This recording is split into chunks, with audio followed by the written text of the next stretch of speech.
మన ఇంట్లో 24 గంటల కరెంట్ ఉంటుంది. కానీ కేసీఆర్ ఏం చేయలే.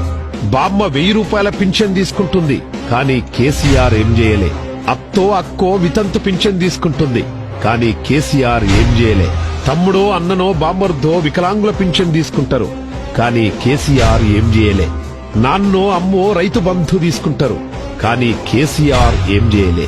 చెల్లో అక్కో కళ్యాణ లక్ష్మి తీసుకుంటది. కానీ కేసీఆర్ ఏం చేయలే.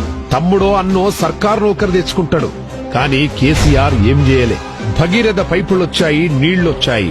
కానీ కేసీఆర్ ఏం చేయలే. మిషన్ కాకతీయతతో చెరువుల్లో నీళ్లతో పంటలు బండి ఇళ్లంతా సంబరంగా ఉంది.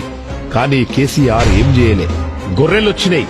కానీ కేసీఆర్ ఏం చేయలే. చెరువుల్లో చేప పిల్లలు రావడంతో ముదిరాజులు హ్యాపీగా ఉన్నారు. కానీ కేసీఆర్ ఏం చేయలే. ప్రాజెక్టులు పూర్తయ్యాయి. పాలమూరు అన్నపూర్ణ జిల్లాగా మారుతుంది. కానీ కేసీఆర్ ఏం చేయలే.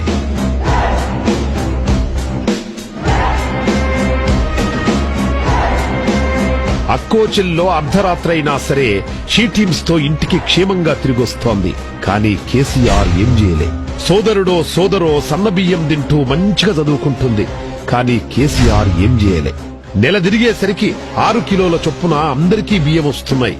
కానీ కేసీఆర్ ఏం చేయలే. ఇంటి ముందు సీసీ రోడ్లు, ఊర్లకు డాంబర్ రోడ్లొచ్చినాయి. కానీ కేసీఆర్ ఏం చేయలే. పండుగలకు ఉచిత దుస్తులొచ్చినాయి. కానీ కేసీఆర్ ఏం చేయలే. రైతు రుణాలు మాఫీ అయ్యాయి. కానీ కేసీఆర్ ఏం చేయలే. రైతు బీమా వచ్చింది. కానీ కేసీఆర్ ఏం చేయలే. గత 60 ఏళ్లలో ఎన్నడూ చూడని అభివృద్ధి జరిగింది. కడుపున ఓటినోడు కానరాని దేశంలోన్నా కండ్ల ముందు కనబడుతున్న మన కేసీఆర్ నా పెద్ద కొడుకు. కానీ కేసీఆర్ ఏం చేయలే. అరే మరి ఏం చేయకుండా ఉంటేనే 4 ఏళ్ల 3 నెలల్లో ఇన్నొస్తే మరో 5 ఏళ్లు సమయమిస్తే ఇంకెన్నొస్తాయో ఒక్కసారి ఆలోచించండి ప్రతిపక్ష నాయకులారా.